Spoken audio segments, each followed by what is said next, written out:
Hello everybody, कैसे हैं आप लोग। होप सो सब लोग बहुत अच्छे होंगे, अच्छे से अपनी स्टडीज कर रहे होंगे, डे बाय डे अपनी नॉलेज को एनहांस कर रहे होंगे। तो हम जो चैप्टर कंटिन्यू कर रहे हैं that is human health and disease. Human health and disease में हम लोग लास्ट टाइम हम लोगों ने कंपोनेंट पढ़ा था। कंपोनेंट के अंदर मैंने कुछ कंपोनेंट्स आपको पढ़ा दिए थे। आज हम आगे कंटिन्यू करेंगे इस चैप्टर को। हो सके तो एक पेन पेपर लेके बैठना, चीजें आसान हो जाएंगी। मैं हर वीडियो में एक बात बोलती हूँ, अगर कोई बच्चा नया इन वीडियो से जुड़ रहा है तो प्लीज बेटा एक बार जाके पुरानी वीडियो को जरूर से गो थ्रू कर लेना, ताकि जब आप इन वीडियोस पे आए, यहाँ तक आए, तो आपको चीज़ों को आप लिंक कर पाए, चीज़ें आपको बहुत आसानी से समझ में आ पाए कि हम कहाँ चल रहे हैं, कैसे चल रहे हैं, कहाँ क्या हो रहा है। ठीक है, सब कुछ समझ में आ रहा है कि कैसे क्या चल रहा है। होप सो बहुत अच्छा लग रहा होगा। चलिए अब आगे बढ़ रहे हैं और चैप्टर की ओर आगे बढ़ेंगे। ठीक है, तो हेडिंग डाल लेंगे। अच्छा, कंपोनेंट्स। हाँ, तो हमने देखा था कंपोनेंट्स देख रहे थे हम कि भाई इम्यूनिटी को अफेक्ट करने वाले कौन कौन से कंपोनेंट्स हैं, जिसमें मैंने आपको बैरियर बता दिया था, फिजिकल बैरियर क्या है। नेक्स्ट अब हम हेडिंग डाल लेंगे केमिकल बैरियर, कि भाई कौन से केमिकल बैरियर हैं। केमिकल बैरियर, है ना। अरे बात समझ में आ रही है कि नहीं आ रही। तो हमने फर्स्ट लाइन डिफेंस में लास्ट टाइम फिजिकल बैरियर देख लिया था। आज हम केमिकल बैरियर को देख रहे हैं कि कैसे केमिकल बैरियर काम करेंगे, क्या होते क्या है केमिकल बैरियर, किस तरीके की चीजें होती हैं। नाम से क्या समझ में आ रहा है आपको केमिकल बैरियर में, कि किसी तरीके का केमिकल रिलीज हो रहा है, किसी तरीके का कोई पार्टिकल रिलीज हो रहा है, कोई ऐसा कोई कंपोनेंट रिलीज हो रहा है केमिकली जो इफेक्ट कर रहा है बॉडी को, है ना, बॉडी के अंदर आने वाले फॉरेन पार्टिकल को। तो हेडिंग डालेंगे हम लोग केमिकल बैरियर, है ना। तो केमिकल बैरियर में हम देखते हैं क्या क्या फैक्टर्स होते हैं जो हमारी बॉडी को प्रोटेक्ट करते हैं, है ना। चलिए तो पहली हेडिंग डाल लेंगे। हेडिंग क्या पार्ट बना लेते हैं केमिकल बैरियर का। पेन चेंज कर लेती हूँ मैं, कलर चेंज कर लेती हूँ अपना। तो लिख लेते हैं इसके अंदर टीयर्स, आंसू। आंसू, रोते हैं आप लोग, है ना। तो रोना अच्छी बात या बुरी बात। एक समय तक रोना अच्छी बात, एक निश्चित समय तक रोना अच्छी बात। बहुत ज्यादा रोना बहुत ही बुरी बात, है ना। तो ये वाला कंडीशन होनी चाहिए कि थोड़ा बहुत रो लिए, मार्क्स कम आ गए, परेशान हो गए, थोड़ा सा किसी ने कुछ बोल दिया, थोड़ा बहुत रोना आ रहा है, ठीक है, कोई दिक्कत नहीं है। 1 मिनट 2 मिनट 5 मिनट 10 मिनट बहुत अच्छी बात है। लेकिन बहुत ज्यादा रोने का मतलब तो बहुत दिक्कत वाली बात है, आप ही परेशान होंगे, किसी का कुछ नहीं जा रहा है ना। तो वो कोई मतलब नहीं है। तो टीयर्स किसके लिए बैरियर की तरह काम करेगा, किस बॉडी के पार्ट के लिए। अरे भाई आईज के लिए।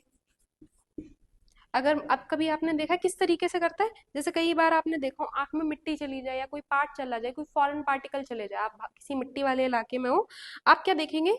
अगर मान लीजिए अचानक से कोई छोटा भी पार्टिकल आपकी आंख में चले गया, तो तुरंत आंखों से क्या आने लगता है, पानी आने लगता है, आंसू आने लगते हैं। देखा आपने, नहीं आने लगता।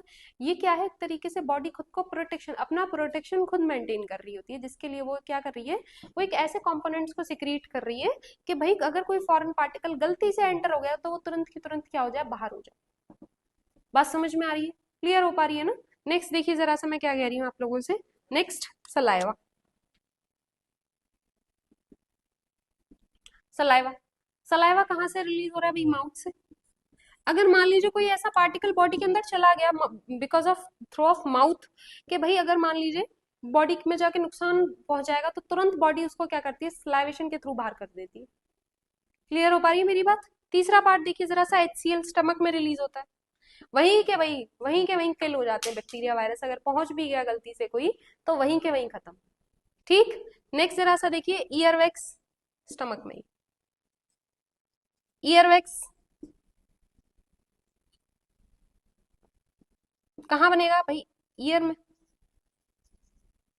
आप अपनी उंगली से कान के अंदर, हाथ में उंगली को आप कान में डालते रहते हैं, बहुत बुरी बात है, बहुत ज्यादा बुरी बात है। जितने भी लोग ऐसा कहते करते हैं, क्या अच्छी क्यों, क्योंकि वो जो ईयर वैक्स है वो आपकी प्रोटेक्शन के लिए वहां मौजूद है। आप हाथ डाल रहे हैं उसको बाहर कर रहे हैं, बहुत गलत बात है। आपकी खुद का प्रोटेक्शन क्या होगा, खुद की इम्यूनिटी क्या होती जाएगी, इससे कमजोर होती चली जाएगी।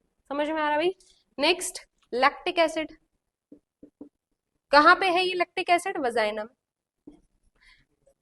अगर मान लीजिए फीमेल की जो वजाइना है उसमें कोई अनवांटेड पार्टिकल किसी तरीके से एंटर हो जाए, तो लैक्टिक एसिड क्या कर देगा, उसको वहीं के वहीं किल कर देगा। ठीक है। नेक्स्ट देखिए जरा सा। Next lysozyme. लाइसोजाइम्स। ये लाइसोजाइम क्या है भाई, ये लाइसोजाइम बेसिकली कहाँ से सिक्रीट होता है, टीयर से और सलाइवा से, टीयर्स और सलाइवा। बात समझ पा रहे हो नहीं समझ पा रहे हो, कहाँ से रिलीज होगा, टीयर्स और सलाइवा।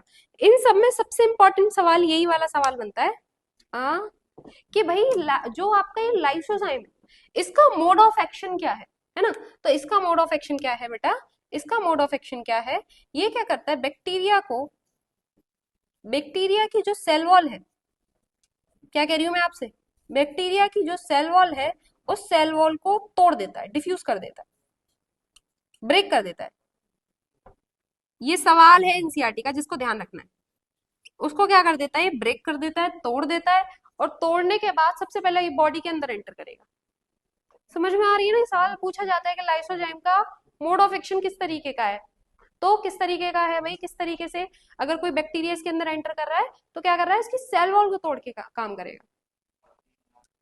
ठीक है, क्लियर हो पा रही है बात। नेक्स्ट पीएच देख लेते हैं जरा, इन सबके पीएच क्या क्या है।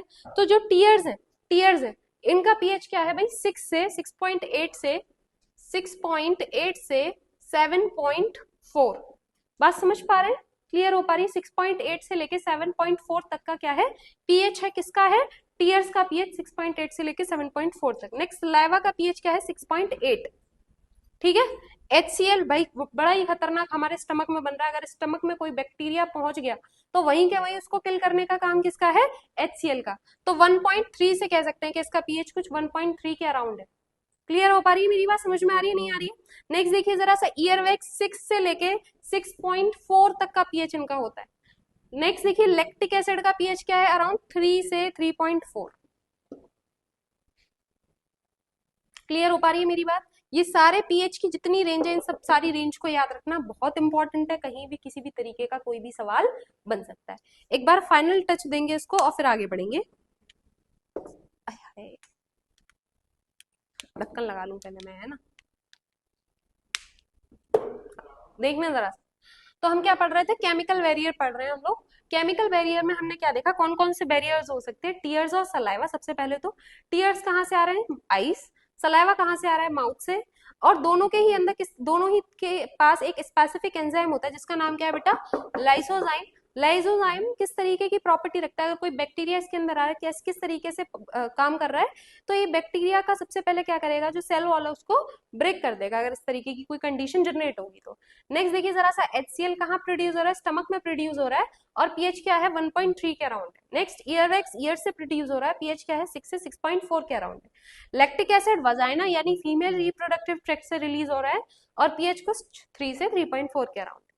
क्लियर हो पा रही है, सारे they all are the chemical barrier which are protect our body for the foreign particles. Clear हो गई बात, समझ में आ रही है। बहुत लर्निंग पॉइंट है, बहुत बेसिक कॉन्सेप्ट है, याद रखिएगा, बहुत हेल्प मिलेगी। तब तक के लिए thank you so much, bye bye, मिलेंगे अगली वीडियो में, बाय बाय।